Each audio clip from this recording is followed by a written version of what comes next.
Hi అండి, welcome to Mickey vlogs. ఎలా ఉన్నారు? బాగున్నారా? ఈరోజు నేను పకోడీ చేస్తున్నానండి. అండ్ బజ్జీ కూడా, బనానా బజ్జీ. నేను పావు కేజీ పిండి తీసుకున్నాను, శనగపిండి. ఇది పావు కేజీ అండి. పావు కేజీకి కొంచెం ఉంచానులే. పావు కేజీ పిండి తీసుకున్నానండి. కావాల్సినవి పిండి, శనగపిండి, బనానా ఒకటి తీసుకున్నాను, ఆనియన్స్ అండి ఒక 4 తీసుకున్నాను. ముందుగా దీన్ని కలుపుకుందాము.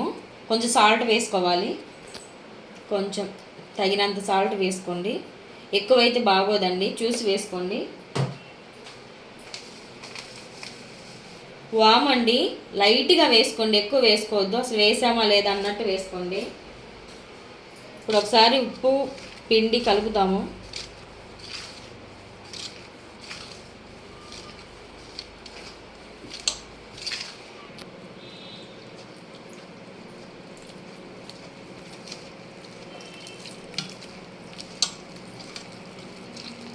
చిన్నగా కలుపుకోవాలండి, ఉండలు అనేవి లేకుండా.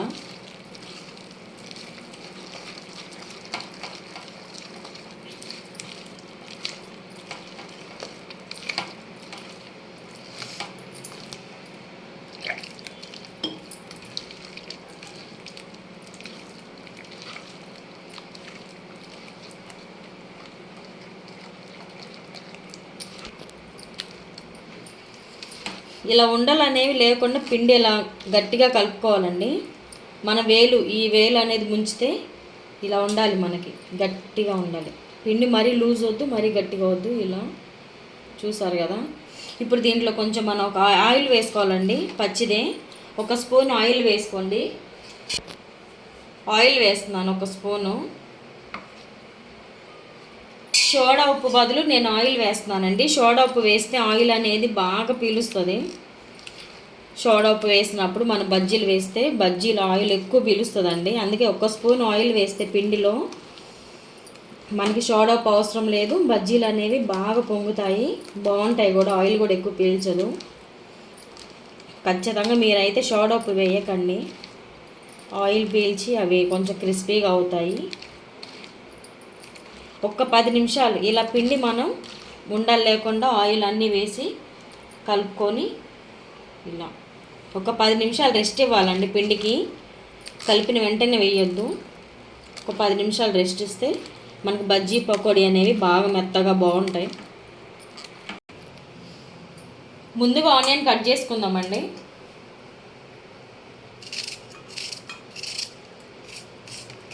పొడుగ్గా ఇలా సన్నగా కట్ చేసుకోండి.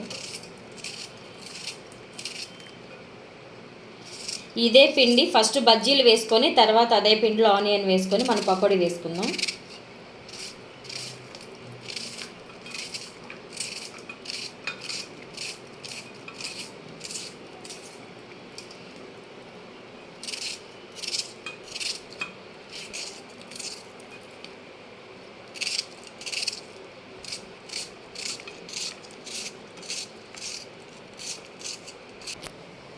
ముందుగా బాండి పెట్టుకుందామండి.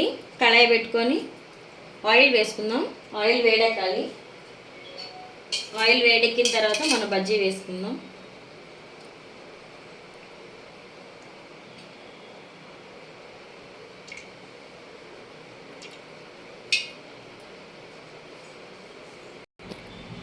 ఆనియన్ కట్ చేసుకున్నాం కదండి, ఇప్పుడు బనానా కట్ చేసుకుందాము. ముందే కట్ చేస్తే అది బ్లాక్ అయిపోతుందని చెప్పేసి నేను ఆగాను. పీల్ తీసేయండి, బనానా పైన ఉన్న తొక్క అంతా తీసేయండి.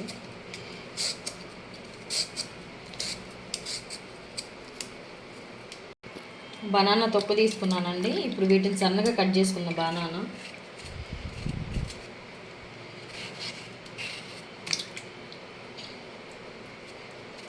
రౌండ్గా కాకుండా ఇలా సన్నగా కట్ చేసుకోండి.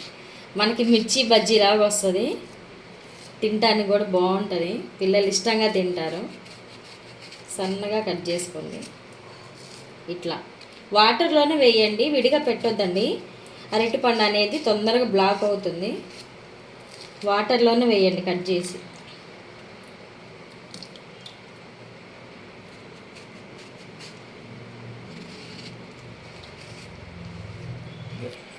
అయిపోయిందండి. ఇలా సన్నగా కట్ చేసుకున్నాం కదా, ఇప్పుడు మనం బజ్జీలు వేసుకుందాము.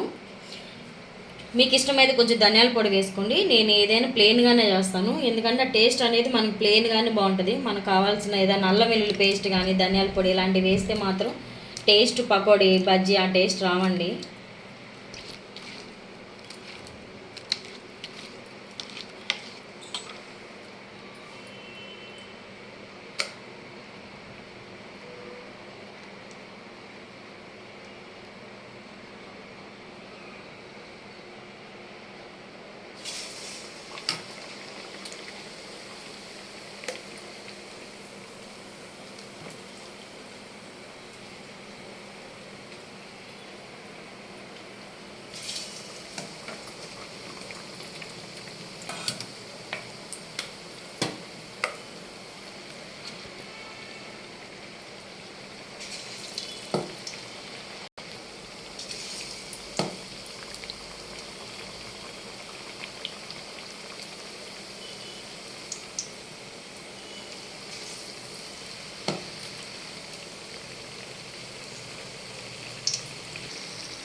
మనం ఆయిల్ వేసుకొని పిండిలో కలుపుకుంటే ఇది ఇలా పొంగుతాయండి బజ్జీలు అనేవి. ఆయిల్ కూడా పీల్చదు, ఇలా చాలా బాగుంటుంది. మీరైతే సోడా ఉప్పు అసలు యూజ్ చేయకండి, మంచిది కాదు.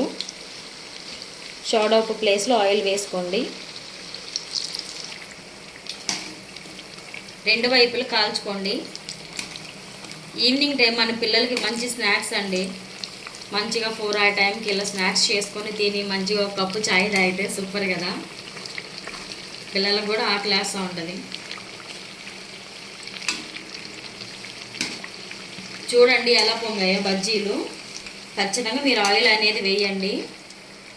వేగాయండి, తీసుకుందాము.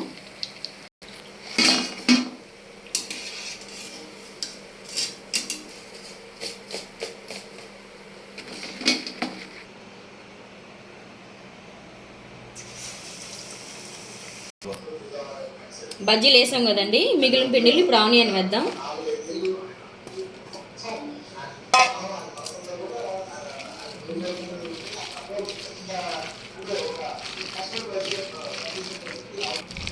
పిండి ఆనియన్ అంతా కలిసిపోయింది కదండి, ఇప్పుడు మనం పకోడీ వేసుకుందాం.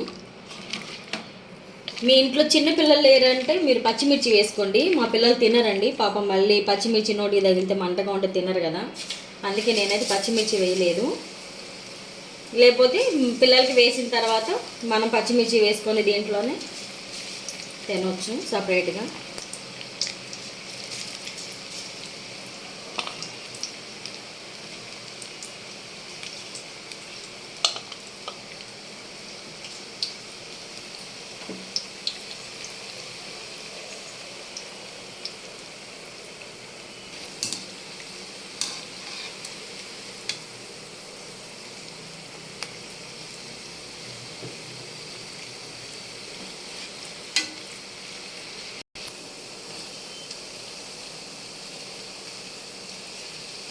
పకోడీ వేగాయండి, తీసుకుందాము. మరీ ఎక్కువ బ్రౌన్ కలర్ తీసుకురావద్దు, లైట్ గోల్డ్ కలర్ వస్తే చాలు.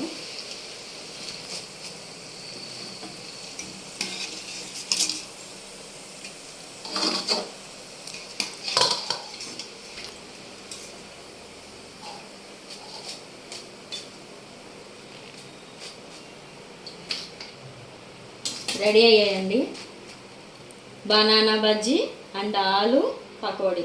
చాలా బాగుంటుంది టేస్ట్ అయితే, మీరు ఖచ్చితంగా ట్రై చేయండి. మీకు ఈ వీడియో నచ్చినట్లయితే ప్లీజ్ లైక్, షేర్, సబ్స్క్రైబ్ చేయండి ప్లీజ్ అండి. Thank you so much 1000 subscribe చేసినందుకు థ్యాంక్ యూ సో మచ్ అండి. ఈ ప్రాసెస్లోనే మీరు ఖచ్చితంగా చేసుకోండి. ఇంకొకటి, సోడా ఉప్పు అనేది అసలు వాడకండి మన ఫుడ్లో అయితే మాత్రం. Thank you.